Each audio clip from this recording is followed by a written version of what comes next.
ఇందుకు పోలీసులు ప్రయత్నిస్తున్నారు.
కర్నూలులో ప్రైవేట్ ట్రావెల్స్ బస్సు ఘోర అగ్ని ప్రమాదానికి గురైంది. అలాగే నిన్న ఉమ్మడి నెల్లూరు జిల్లా నాయుడుపేటలోనూ ఓ ప్రైవేట్ ట్రావెల్స్ బస్సు దగ్ధమైంది.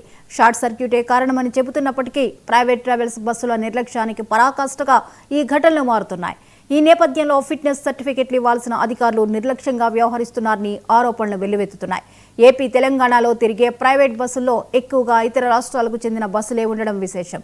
ఇక నెల్లూరు జిల్లా వ్యాప్తంగా ప్రైవేట్ ట్రావెల్స్ బస్సుల పరిస్థితి ఎలా ఉంది, ప్రైవేట్ ట్రావెల్స్ నిర్లక్ష్యానికి బాధ్యులెవరు తదితర అంశాల మీద మా senior coordinator Muralikrishna ground report అందిస్తారు. కర్నూలు జిల్లాలో ప్రైవేట్ ట్రావెల్స్ బస్సు దగ్ధం అవడంతో అందులో అనేక మంది ప్రయాణికులు కూడా ప్రాణాలు కోల్పోయినటువంటి విషాద ఘటన దారుణం అని చెప్పాలి. ఇటు కర్నూలుతో పాటు నిన్న ఉమ్మడి నెల్లూరు జిల్లాలోని నాయుడుపేట తిరుపతి జాతీయ రహదారిపై కూడా మరొక ప్రైవేట్ ట్రావెల్స్ బస్సు దగ్ధమైంది. వీటికి విద్యుత్ ఏదైతే పవర్కి సంబంధించినటువంటి షార్ట్ సర్క్యూట్ కారణం అని చెప్పి అక్కడ ఉన్నటువంటి సిబ్బంది చెబుతున్నప్పటికీ దీని వెనక అనేక కారణాలు కూడా కనిపిస్తున్నాయి. ముఖ్యంగా అధికారులు, ఇటు ప్రైవేట్ ట్రావెల్స్ యాజమాన్యాల నిర్లక్ష్య ధోరణి ఇందుకు తార్కాణాలుగా కనిపిస్తున్నాయని చెప్పుకోవచ్చు. హైదరాబాద్ నుంచి ఇటు కర్ణాటక, బెంగళూరుకు వెళ్తున్నటువంటి బస్సు ఒక్కసారిగా కూడా ఇటు కర్నూలులో దగ్ధం అవడం, అందులో ప్రయాణిస్తున్నటువంటి ప్రయాణికులంతా అనేక మంది కూడా స్పాట్లోనే సజీవ దహనం అవడం అనేది మాత్రం చలించేటటువంటి విషయం అని చెప్పుకోవాలి. ఉదయగిరికి సంబంధించి నియోజకవర్గానికి సంబంధించినటువంటి నలుగురు ఒకే కుటుంబ సభ్యులు కూడా ఉండడం ఇందులో విషాదాన్ని మిగులుస్తుంది. ఈ నేపథ్యంలో అసలు రాష్ట్ర వ్యాప్తంగా ప్రైవేట్ ట్రావెల్స్ బస్సుల పరిస్థితి ఏ విధంగా ఉంది ఒకసారి తెలుసుకునే ప్రయత్నం అయితే చేద్దాం. ప్రస్తుతం నేను నెల్లూరులోని ఒక ప్రాంతంలో ఉన్నాను. ఇక్కడ ప్రైవేట్ ట్రావెల్స్ బస్సులు ఏదైతే పార్కింగ్ చేసినటువంటి విజువల్స్ కూడా నేను చూపిస్తాను. ఏదైతే వి కావేరికి సంబంధించినటువంటి బస్సు నిన్న రాత్రి దగ్ధమైంది. అదేవిధంగా లక్కీ ట్రావెల్స్కి సంబంధించినటువంటి బస్సు కూడా నిన్న ఏదైతే ఉమ్మడి నెల్లూరు జిల్లాలో తిరుపతి జాతీయ రహదారిపై కూడా దగ్ధమైనటువంటి పరిస్థితి. అయితే వీటి వెనక ఎంత నిర్లక్ష్య ధోరణి కనిపిస్తుందనేది మనం ప్రత్యేకంగా చూడాలి. ఆర్టీఓకి సంబంధించినటువంటి అధికారుల నిర్లక్ష్యం కొట్టొచ్చినట్లుగా ఇక్కడ కనిపిస్తుంది. ఎందుకంటే ప్రతి సంవత్సరం కూడా ఖచ్చితంగా వీటికి ఫిట్నెస్ సర్టిఫికేట్లు అనేది ఇవ్వాల్సి ఉంటుంది. అయితే ఈ ఫిట్నెస్ సర్టిఫికేట్ల మంజూరులో చాలా నిర్లక్ష్యంగా వ్యవహరిస్తున్నారనే ఆరోపణలు అయితే వెల్లువెత్తుతున్నాయి. కనీసం ఒక బోల్టు, అంటే ప్రయాణికుడు కూర్చున్నటువంటి సీటు కింద ఉండే బోల్టు కూడా తుప్పు పట్టడానికి వీల్లేదు. అంత నీట్గా ఉండాల్సినటువంటి పరిస్థితి ఉంటుంది. అయితే వీటన్నిటినీ కూడా ప్రత్యేకంగా దృష్టి పెట్టాల్సినటువంటి అధికారులు వీటిపైన దృష్టి పెట్టట్లేదు.